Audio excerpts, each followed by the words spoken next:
Welcome, deep divers. Today, we're going to take a closer look at a really remarkable life story.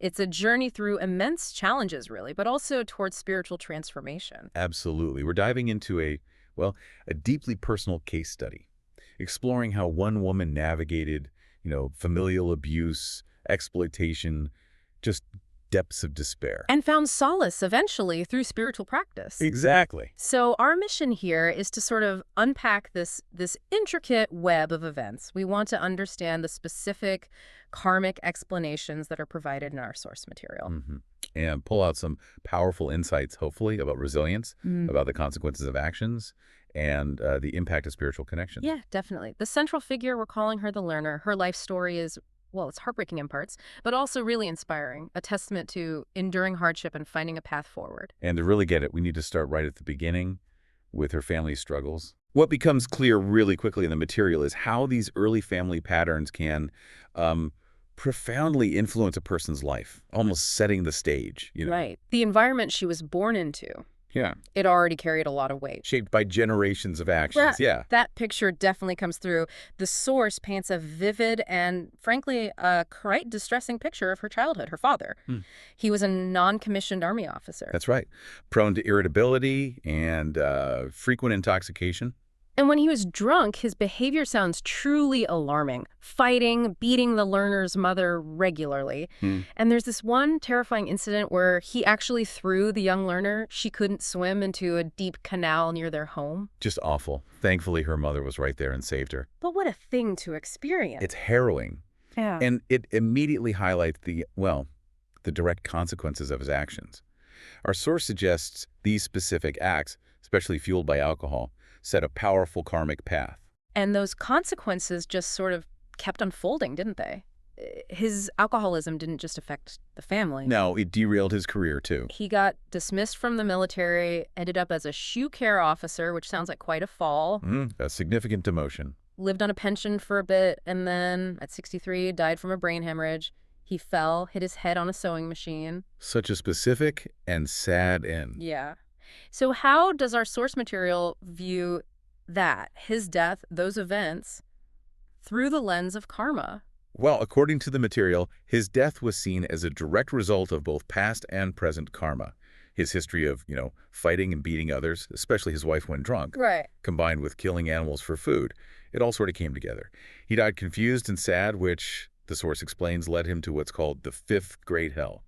The fifth great hell. What does Okay. that entail? It's described as a really deep, intense realm of suffering for the most severe negative actions. It's a place of purification through extreme hardship. And the text says he's currently suffering by having hot black acid poured down his throat. Wow. That's intense. It really underscores the weight of consistent negative actions like violence and addiction. Exactly. The momentum they can build. And the mother's story, equally heartbreaking. Constant torment, regularly beaten, sometimes severely. Yeah, She tried to leave multiple times, but always came back, enduring it for the children. a terrible choice to have to make. What really stands out, though, is her desperate attempts to abort the learner. Multiple times, apparently, out of fear the father would abandon her. But those attempts were unsuccessful. Right. So the mother's suffering, is that also seen through a karmic lens? Yes, very much so. Her plight, having this abusive alcoholic husband, is explained as a reflection of her own past life. Oh, interesting. How so? In a previous existence, she was a man who drank and beat his wife. So she experienced the very suffering she'd inflicted. A classic example of karma returning, you see. Wow. Okay. And the learner surviving those abortion attempts. That's linked to past good karma. In a previous life, she apparently supported abortion initially, but then changed her mind and actively stopped others from doing it. So that created merit. Exactly, merit that protected her in this life. And there was another challenge right from birth, wasn't there? Her arm. Yes, her left arm was congenitally deformed, and it remains so. And the source connects that, too. It does. Linked to a specific past life. The learner, in a previous existence, was a man who, when drunk, would violently swing and smash children's arms, Oh, my God. causing permanent disfigurement. And then he wouldn't offer any treatment or help. So that karmic debt. Manifested as her own deformed arm in this life. A really direct reflection, the source says, of the specific harm she inflicted. It's quite striking how deeply these forces shaped her early life. Absolutely. A really, really challenging start. So she grows up, becomes an adult, and tries to escape these shadows, right? She heads to Japan. Yeah, seeking a new beginning, lured by promises of good pay, a comfortable life, thinking this was her chance. A common hope, wanting to start fresh. It is. But our sources often remind us, sometimes we carry echoes of our past with us, even across continents. So the betrayal she faced there was that, in a way, one of those echoes, the reality was so harsh, tricked into sex work in a restaurant. A devastating deception, yes. She had to work for a year just to pay off a supposed debt. So how is that explained karmically, being trafficked, exploited like that? Well, the source material connects it to a past life where the learner was a drunk man who sexually assaulted his own household servants.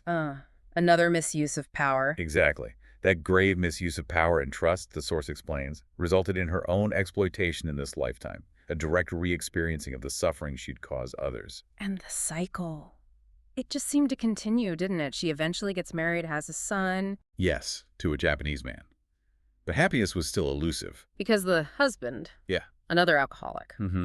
Also described as emotionally cold, incredibly selfish. There's that anecdote in the material. It's almost unbelievable. She has a severe bladder infection, middle of the night, immense pain, wakes him up for help. And he just tells her to go herself and goes back to sleep. Shocking. And he had been married twice before. And there was friction with his stepson. Yes, adding to her difficulties. What's fascinating here is the recurring theme, right? Yeah, the alcoholic men. Father, brother, now husband. According to the source, that wasn't random chance.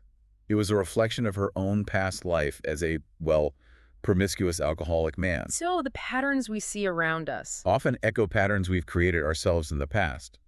However, there's a counterpoint.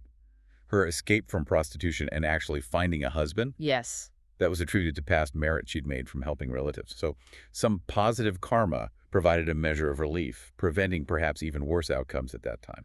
That relief was definitely needed. Because she apparently hit a real breaking point. The suffering became so immense she contemplated suicide. A terribly dark place to be. But she chose to live. For her son. That decision, after everything, it speaks volumes about her strength. Incredible resilience, yes. And maternal love. A real pivotal moment. It is. And it's often at these breaking points, isn't it, where things can shift. Our source suggests so. Yeah. And it also connects her physical ailments around this time. Numbness in her hands, feet, head, inflamed stomach and intestines. Right, I remember reading that. It connects those issues to both her past life actions, hitting subordinates when drunk, and the immense stress and suffering from her current family situation. So a combination of past karma and present anguish manifesting physically. Precisely. It shows how intertwined it all can be. What a journey already. But it doesn't stop there. There's a shift towards healing, towards spiritual awakening. But first, another family tragedy. Yes, her younger brother, back in Thailand.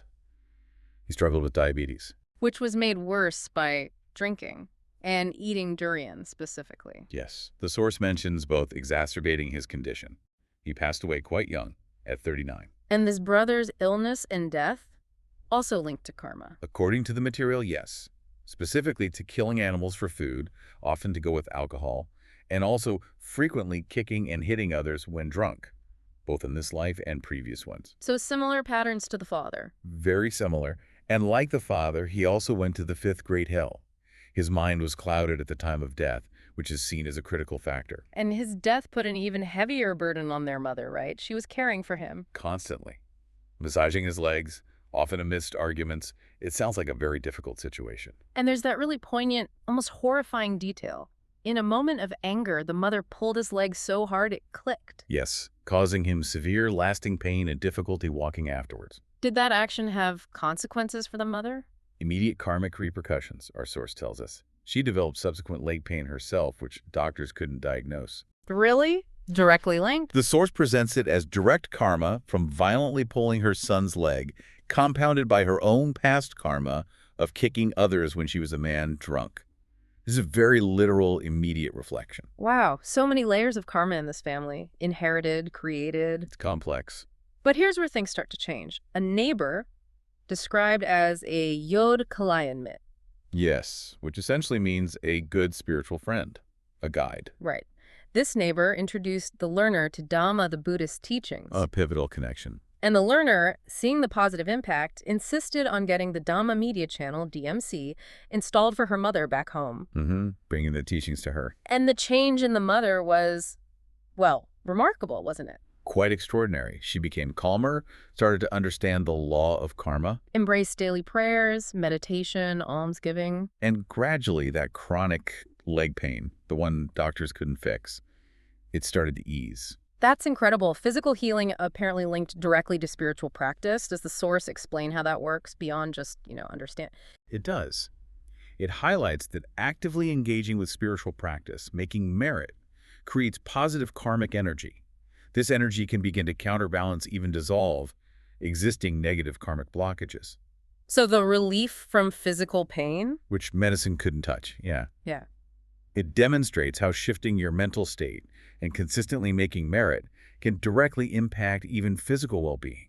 It literally changes your karmic trajectory. Fascinating. But not everyone in the family went down this path, right? The younger sister. No, she's described as still struggling with psoriasis and persistent arguments, even physical fights, with the mother. And reluctant towards spiritual practice. Very much so. Her psoriasis, according to the source, is explained as the result of verbal abuse and arguing with parents both in past and present lives. And the fights with the mother. Linked to the mother's own past karma of arguing with her parents. It creates this difficult, sort of reciprocating karmic loop within the family. Actions reflecting back through different relationships. Exactly. And the source warns that if the sister's mind stays clouded by these habits, she also risks going to a lower realm after death. Meanwhile, through all this, the learner herself remained incredibly dedicated. Consistently engaged with the Tokyo Meditation Center, making extensive merit. Building statues, kathina donations, that's a specific type of offering, right? Yes, a very meritorious one, supporting various charitable projects over several years, and crucially, constantly dedicating all this merit to her deceased father and brother. That dedication seems key. It's presented as an active, consistent effort to try and mitigate the severe karma affecting her family members still suffering. And it led to some profound experiences for her, like dreams. Yes, dreams of her father and brother. Initially, they appeared disheveled, sorrowful. Reflecting their state, presumably? But later, after she'd done much more merit-making and dedication, they appeared bright, wearing military attire, looking radiant. That sounds like a really hopeful sign, like they were okay. Well, this is where our source provides a really important clarification. These later dreams were what are called auspicious visions, kusalanamitta in the tradition. Okay. Auspicious visions. Basically, positive mental signs, reflections of the good energy she was generating through her merit and sincere wishes. But, and this is crucial, Yes. it does not mean her father and brother have been immediately released from their suffering. The material is quite clear. They are still in the fifth great hell. Still, even after all that merit. Yes. The source says they're suffering for an incredibly long time. It even quantifies it as 6,000 trillion human years. The negative karma was that severe. Wow. So what happens to the merit she dedicates? It is accumulating for them, but it's held in waiting, so to speak, in the Yamaloka. This is described as a sort of transitional realm, like a waiting station for departed spirits. The positive karma waits there until they've served their time in hell and are ready for a new existence. So it underscores the immense long-term consequences of severe negative actions. Absolutely.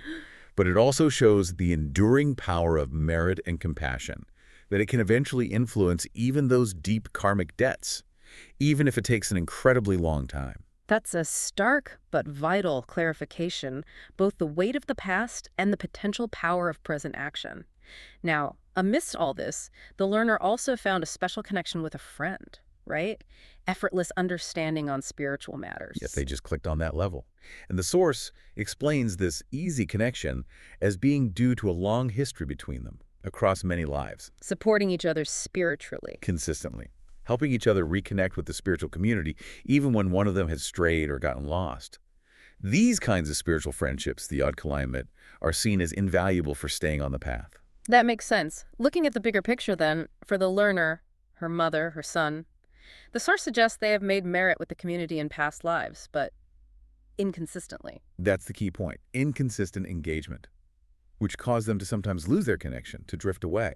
And that brings us to a really crucial insight from the material, doesn't it? It does. To reach a place called Dusit Wardi Bunpaset, which is described as a very high, special, fortunate heavenly realm. Okay.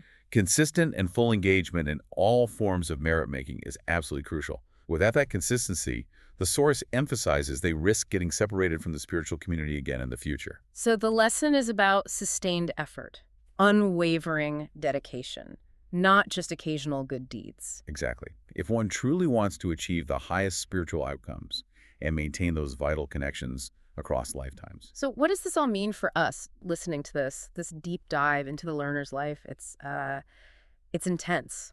From that profound suffering early on, the family dynamics, the betrayal, and then this journey towards spiritual awakening. It reveals such powerful lessons about cause and effect. The enduring impact of our actions, these often unseen threads of karma. And the transformative potential of spiritual practice and just sheer resilience, really. It's tough to hear some of these details, but they really illustrate that complex interplay between suffering and these karmic patterns. It does make you pause and think about the hidden forces that might be at play in many lives. So just to recap, we've seen the devastating impact of things like alcoholism, cycles of violence, but also the incredible triumph of spiritual dedication and the real possibility of healing, even from deep-seated issues. And perhaps understanding these deep karmic patterns, even someone else's story, can offer insights for our own lives, our own choices. Yeah, it encourages us to look beyond just the immediate event, doesn't it? To consider the longer-term ripples of what we do. Definitely. And that leaves us with a final thought for you, our listeners, to ponder. If our actions in this life truly can echo across lifetimes, what small, intentional action could you maybe take today? Something to plant a seed for a brighter future, not just for yourself, but maybe for those around you too. What good karma will you start weaving today?